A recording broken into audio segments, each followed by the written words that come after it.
North বেঙ্গলের আজ তৃতীয় দিন। সকাল সকাল রেডি হয়েই আমরা ব্রেকফাস্ট করতে বসে পড়ি।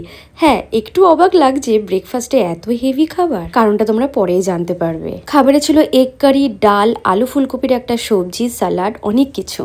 সো অর্ধেক রেডি হয়ে চলে এসেছি, কারণ খাবার একবার অলরেডি গরম করে ঠান্ডা হয়ে গিয়ে ঢুকিয়ে দিয়েছে, আবার গরম করেছে আমাদের জন্য, যেটা খুবই বাজে বিষয়।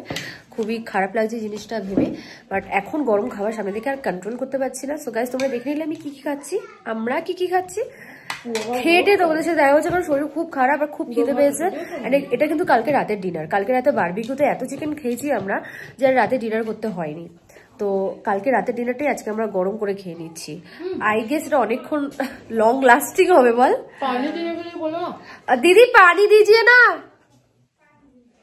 ওকে, সো গাইস চলো খাই। বাই দ্য ওয়ে, আমার সাথে বসেছে আজকে এরা দুজন, যাদের দেখে মনে হচ্ছে সেরা হুক্কার।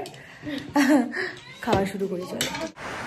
জাস্ট খেয়ে দিয়ে আসলাম উপরে, পাশের ঘরটা বন্ধ, মানে আমাদের ঘরটা। খোল খোল খোল। সো এখন যাবো, চুলটা ঠিক করবো, বাট কি হবে ঠিক করে দেখবে, বাইরে সাংঘাতিক বৃষ্টি হচ্ছে। এখন এই বৃষ্টিতে আমি বেরোবো কিভাবে? ওয়েট, সি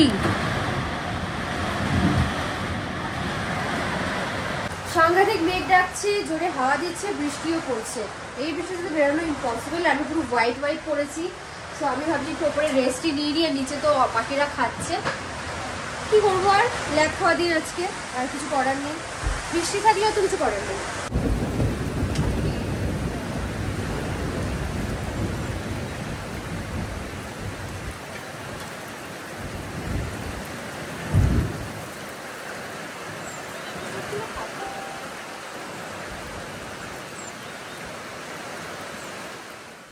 ঝমঝমিয়ে বৃষ্টি হবার পর এত সুন্দর পরিষ্কার আকাশ থেকে কি অবাক লাগছে না?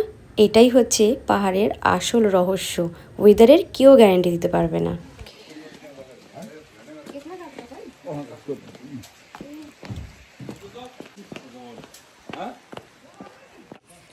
ওকে গাইস, আমি রেডি এখন।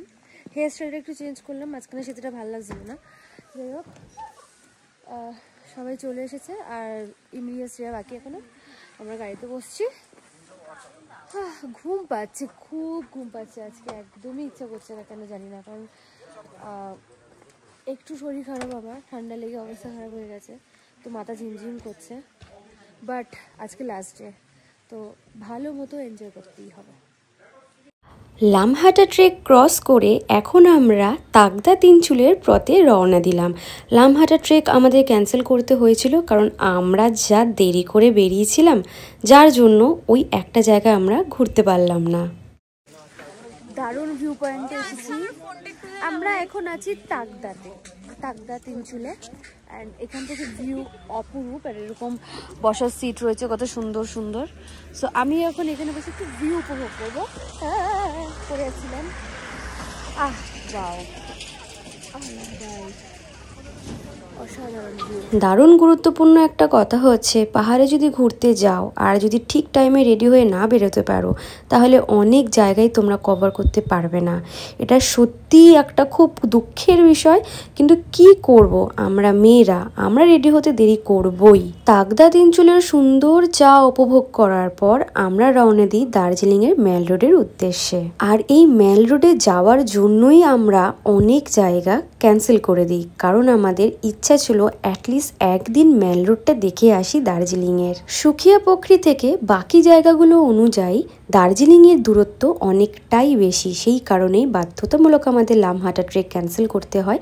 তার মধ্যে তো দেরি করে বেরিয়েছিলাম। তার সাথে রয়েছে তাকদা তিনচুলোতে আমরা সুন্দরভাবে সেজেগুজে টি গার্ডেনে ছবিও তুলতে পারিনি। যাই হোক, এসব দুঃখের কথা বাদই দিলাম। আপাতত এই সুন্দর ওয়েদারটা অনুভব করাটাই সব থেকে বেশি শ্রেয়। ওই যে ধোয়া ওটা ট্রেন আমি ঠিক দেখতে পেয়েছি, দেখেও নিলাম আর তোমাদেরও দেখিয়ে দিলাম। শেষমেশ পৌঁছে গেলাম আমরা দার্জিলিং মেল রোডে। আর দার্জিলিং মেল রোডে এসেছি আর এখানের ফেমাস গ্লিনারিজ আমি ঢুকবো না আর সেখানের কিছু খাবার ট্রাই করব না, এটা তো হতেই পারে না। গ্লিনারিজের সামনে ফাইনালি ফটো তোলার পর আমি গ্লিনারিজে ঢুকে যাই। আর ওখানের এত সুন্দর টেস্টি খাবার দেখে আমি বুঝেই উঠতে পারছিলাম না কোনটা ছেড়ে কোনটা খাবো। তাই পকেটের কথাও খেয়াল রাখতে হবে বস, তাই মনে পাথর রেখে আমি অনলি দুটো খাবার ওখানে ট্রাই করি। এই দুটো খাবার টোটাল 200 থেকে 250 টাকার মধ্যেই হয়ে গেছিল। গ্লিনারিজের ভেতরে এই সুন্দর অ্যাম্বিয়েন্সটা ক্যাপচার করার পর আমি দার্জিলিং এর মেল রোডের বাইরের দিকে আসলাম, যেখান থেকে এত সুন্দর একটা ভিউ আমি দেখতে পেয়েছি। তবে এক্ষেত্রে আমি একটা কথা তোমাদের বলতে বাধ্য হচ্ছি, সিকিমেও আমি গেছি, বাট সিকিমের রাস্তাঘাট অনেকটাই পরিষ্কার, সেই তুলনায় দার্জিলিংয়ের রাস্তাঘাট কিন্তু খুবই নোংরা আর চারিদিকে আবর্জনা ছড়ানো।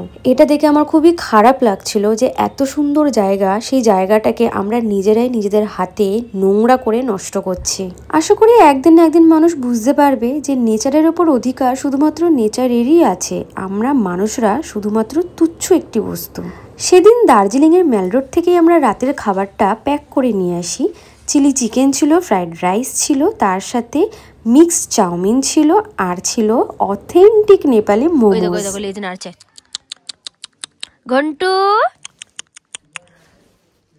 ওই ওই কালোটা আছে না, ওর সাথে খুব দুষ্টুমি করে। ঘন্টু খুব ভালো ছেলে, খুবই ভালো ছেলে। এই ঘন্টু, আমি ওকে জ্বালাচ্ছি কিন্তু না, ও আমাকে জ্বালাচ্ছে। দেখো কোথায় চলে এসেছে, কোথায় চলে এসেছে দেখো। ভাল লাগছে আমার ওর সাথে সময় কাটাতে। এখানে রাতের অন্ধকারে কেউ নেই আমার আশেপাশে, নাথিং নাথিং, কেউ নেই। এই ফুলটা দেখো কি সুন্দর, কেউ নেই। ওই যে চাঁদ আর ও আমার সাথে। এই আর একটা চলে এসেছে, এই যে দুষ্টু বুড়ো। কিরে তোর বন্ধুরে দেখেছিস, তোকে ছাড়া থাকতেই পারে না, সারাক্ষণ তোর সাথে থাকে, অল টাইম তোর সাথে ঘুরে ঘুরে বেড়ায়। না আর বেশি চটকাবো না, কারণ ওদের বিরক্ত আর ভালো হওয়াটা তো বোঝা বড় মুশকিল। তারপরে খ্যাক করে বসিয়ে দিলে এইখানে ইঞ্জেকশন পাওয়া খুব চাপের আমার কাছে। যা চলে যা, যা যা যা যা, চলে যা।